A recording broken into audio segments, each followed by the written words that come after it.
Welcome to Living Room Montessori. This video will show you how to use Montessori principles to set up your home to support the development of your 8 to 12 month old. I am an AMI primary trained guide with a master's in Montessori education and a first-time mom. This channel chronicles the journey as my son and I discover what it's like to do Montessori living and learning at home.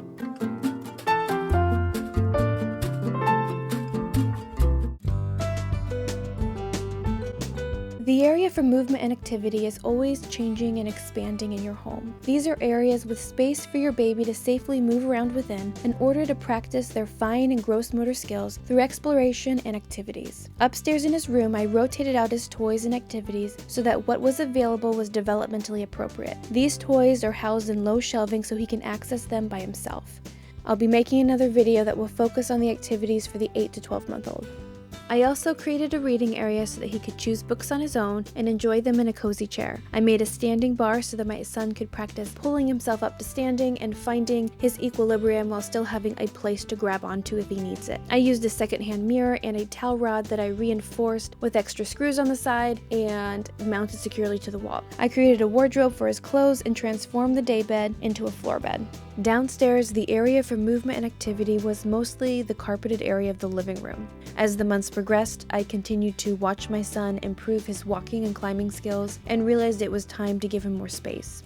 A very important part of the Montessori method is observing. Taking time to watch your child play gives the adult a lot of information on how to support their child's development. Before you observe your child, you should make sure that they are fed, have a clean diaper, and are well rested, and then watch them play. Sit down and quietly observe them without intervening, unless there is a safety concern. Take notice of what they play with. What activities are too easy or too hard for them? What are their hands doing? What activities are they repeating over and over? Having an idea of what skills your child is trying to develop can help you figure out how to organize your home to help support their growth. I observed that my son was walking more often and trying to climb over the ottomans that sectioned off the carpeted area from the rest of the living room. He seemed to be showing me that he wanted to move beyond that space. So I expanded the area that he could safely and freely move around in downstairs by removing the ottomans and installing a retractable gate that sectioned off the stairs and kitchen area when we needed it to. The extra space meant that he was able to move around freely and also move around light furniture to help improve his walking skills and coordination. The stairs also became part of the area for movement and activity. As we transitioned from upstairs to downstairs, we practiced how to move up and down the stairs safely. The area for physical care continues to expand as your child grows and develops more mobility. You want to provide spaces and furniture that encourages new skills and ways to act independently. For many months, the area for physical care centered around the changing table where we would change his diapers and clothes. We would offer him 2 choices in the clothes he was going to wear and guided his arms and legs so he could participate in the changing process. But as he began to crawl and eventually walk with more confidence, I felt it was time to create a wardrobe for him so he could access his clothes on his own. There's a lot of ways to create a child-sized wardrobe. I ended up finding an end table that I reinvented into a wardrobe. It took me a while to find a piece that met my criteria. I was looking for something that wasn't too tall or wide. I needed it to be easy to open and close, and I wanted something with doors to give that wardrobe feeling. When I finally found what I was looking for, I brought the wardrobe into the room and let him explore how to open and close the doors and drawers. Then I added some of his clothing. One shelf was designated for shirts, another for pants, and a drawer for socks. I only placed 2 choices for each garment. The rest of his clothing was kept in the dresser. Limiting the clothing options helps to not overwhelm your child when they're making a choice and makes cleaning up that space easier. When it came time to choose his clothes, I would help him look in the wardrobe to see what to wear. When he was done changing, I would replenish the clothes so there was always 2 options. The wardrobe also provided opportunities to introduce more vocabulary in our daily routine. As he was closer to 12 months, I could start to give him simple directions like, "Can you go and get socks from your wardrobe?" As we continued to practice guiding him through the changing process, it was exciting to see him begin to put his arms to the sleeves of his onesie and to push the collar over his head and to step out of his pants. During these months, my son was getting more teeth, so I decided to add a mirror to the bathroom at his height and give him a drawer in the vanity for his toothbrush and hairbrush. I wanted him to have a place to store his own things at his height so he could have access to them when he needed to use them. I also created a space for my son by the front door. I wanted him to be able to participate when getting ready to go outside. I hung a mirror and some hooks so that he could hang his jackets and see how he looked in the mirror before leaving. When he started wearing shoes, I created a designated space for the shoes under the shoe cabinet for now. The area for feeding includes a high chair at the table for sharing family meals and a child-sized table and chair for snacks or meals had separately from family meals. You want the child-sized table and chairs to be sturdy furniture, and if possible, choose a chair that has sides for extra safety and comfort for the baby. You also want to have dinnerware that is child-size so they can manage these items on their own. The Montessori method also encourages the use of an open cup as it provides opportunities to develop new skills and coordination.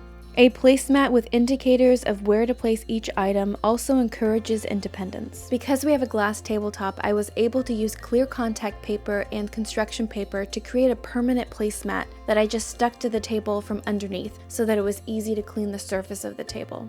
I also used clear contact paper and the construction paper cutouts and placed that over top of a mat that we already had so that he could use this placemat at his child-sized table. During these months, I added a child-sized hutch to my son's kitchen area. I was able to find a second-hand one that I updated with some paint and new knobs. I also added some contact paper to create a backsplash. I organized all of his dishes in the cabinet. I did this not only because I have a small kitchen, but also because I wanted my son to see where I was getting his dishes from, so that he would be able to get these items himself. Closer to when he was 12 months and walking, I would work with him to get the items he needed for snack and help him bring these items to his table. We are building towards a future where he will be able to set the table on his own. When we first introduced solid foods to my son, we began with purees. Around 7 to 8 months, we began offering soft finger foods. Once we incorporated the finger foods, he was no longer interested in the purees. By offering 2 to 3 different types of food with each meal, we were able to encourage his exploration of foods and flavors and give him opportunities to practice making choices.